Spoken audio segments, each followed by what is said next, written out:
وَلَا يُقَامُ لِغَضَبِهِ.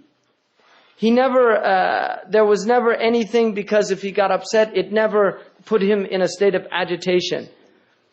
There was never a time when a right was presented to him except that he would go to fulfill that right. He never got upset for himself. Nor did he ever seek any redress for a wrong done to him.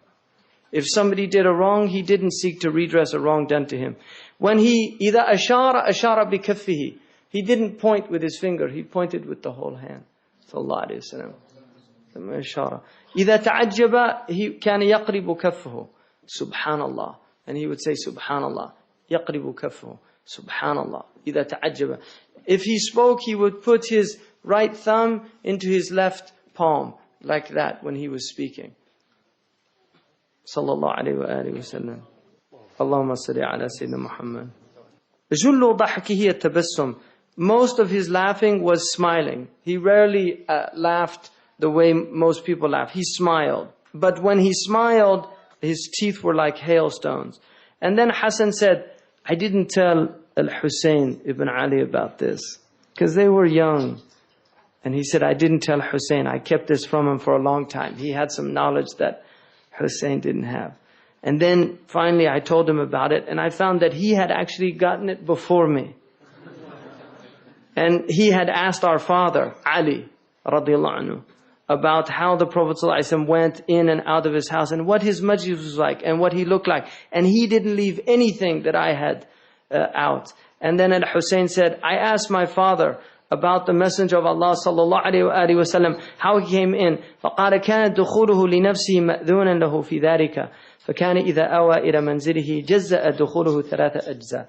When he went in with permission into a place, he gave 3 parts. He gave a part for Allah subhanahu wa ta'ala. So when he went into the house, he gave a portion for Allah. He gave a portion for his family, and then he gave a portion for his nafs, his own self. ثُمَّ جَزَأَ جُزْءُهُ بَيْنَهُ وَبَيْنَ النَّاسِ. So he used to give a portion of that between the people, between him and the people. And he would leave that up to the general people for the elect of the people as well. He never kept anything from them. In his seerah, he always preferred the people of Fadl, but with their permission.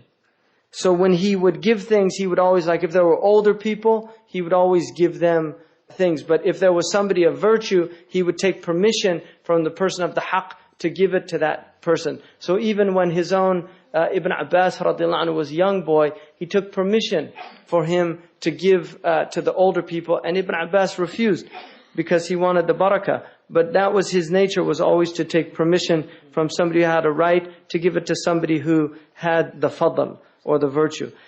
Sallallahu alayhi wa sallam. He would always occupy people in what benefited them and the ummah. And he would ask about them.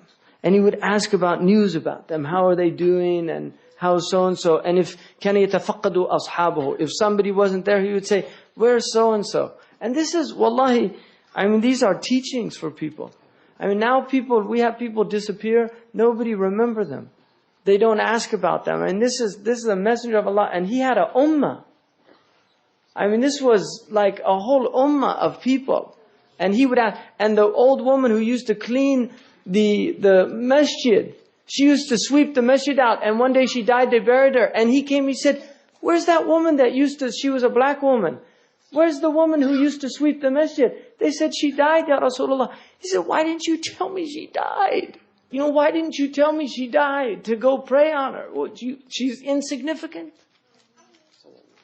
And then he would ask about somebody who wasn't there, and he'd say, وَأَبْلِغُونِ حَاجَةَ مَنْ لَا يَسْتَطِيعُ إِبْلَاغِي. Tell me about people in need who aren't able to come to me to ask me. And he would actually ask people, tell me, if you know anybody in need, come and tell me about them so I can help them.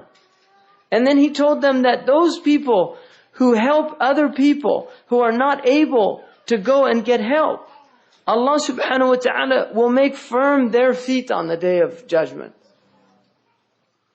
Looking after people, just taking care of people, this is all just... It's like he's just teaching people how to be human beings. I mean, this is all it is. You know, we're just learning it's like human beings don't know how to be human.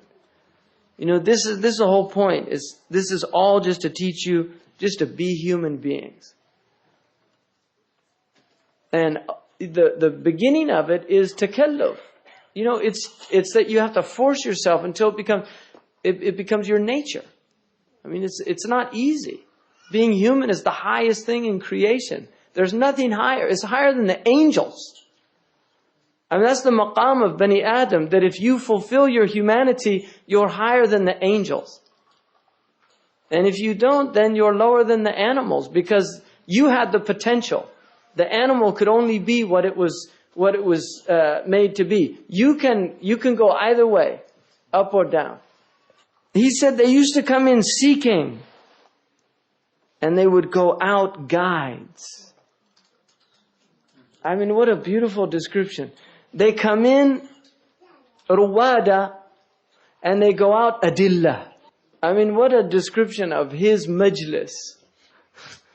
That people come in looking for something, and they go out showing other people where to find what they were looking for and found it. Allahumma salli alayhi.